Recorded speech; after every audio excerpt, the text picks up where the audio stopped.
Hey, welcome to the Vickers Tactical YouTube channel. I'm Larry Vickers, and this is my review of the H&K VP9 striker-fired 9mm pistol.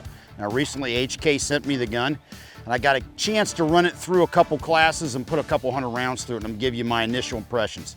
Now, H&K has a long history of not only striker-fired handguns with the P7, but they were actually the first major manufacturer to make a polymer frame handgun in the H&K VP7DZ. This pistol, however, will be compared primarily to two handguns. The Glock 17, which is by far the most popular polymer frame handgun in the world, and also the Walther PPQ, which is a striker-fired gun that Walther brought out a couple years ago that kind of predated this gun, however, was heavily influenced by the H&K P30. Now, this particular gun, if you've seen a PPQ and a P30, you've seen essentially what is more or less the VP9. There's a few differences, however.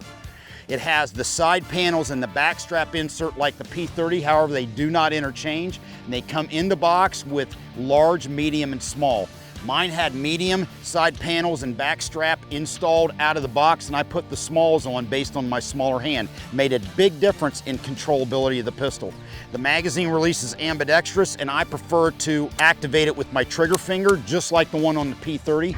It also has the groove inside the trigger guard, which bothers a lot of shooters, including myself, on the P30 and the full-size H&K 45. However, due to the shape of the trigger on the VP9, the internal groove does not bother me and my trigger finger when I'm firing the gun.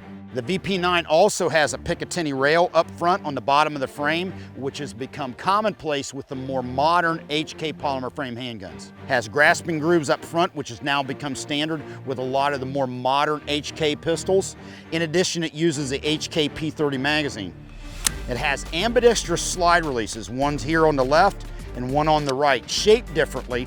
One of the things about them, they're a little bit too low profile for my personal taste. I'd like to see them protrude a little bit more because I'm an old 1911 shooter and I use my support hand thumb to release the slide using the left hand slide release. Also, shooters have to be aware of the fact with their grip, they can inadvertently keep the slide from locking to the rear depending on where their grip's at. So they have to make sure they get their thumbs well away from the slide release. I noticed that when I passed it to some different shooters the other day in a class. Very accurate pistol. In fact, I've never shot an H&K handgun that wasn't accurate. The other downside to the gun, the bore line's a little bit higher than it should be. It's much along the line of the Walther PPQ and definitely dramatically higher than the one on the Glock 17. However, because the barrel comes farther out of battery before it drops down out of the slide, it does have less muzzle flip than you might think, despite the fact that the bore line's higher. So really in felt recoil and muzzle flip, it's very comparable to the Glock 17 with a slight edge going to the Glock. The thing I like about the VP9 probably more than anything else is the trigger. In my opinion, it has the best of all the striker-fired handguns on the market. And keep in mind, it's a single action trigger, not a double action style trigger like a Glock. So it's fully cocked, and when you release the trigger, it's releasing a fully cocked striker.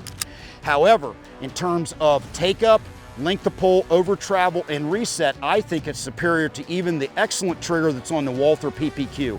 If anything, however, the Walther PPQ trigger is a little bit lighter than the VP9, but overall trigger feel and trigger dynamics, I prefer the VP9.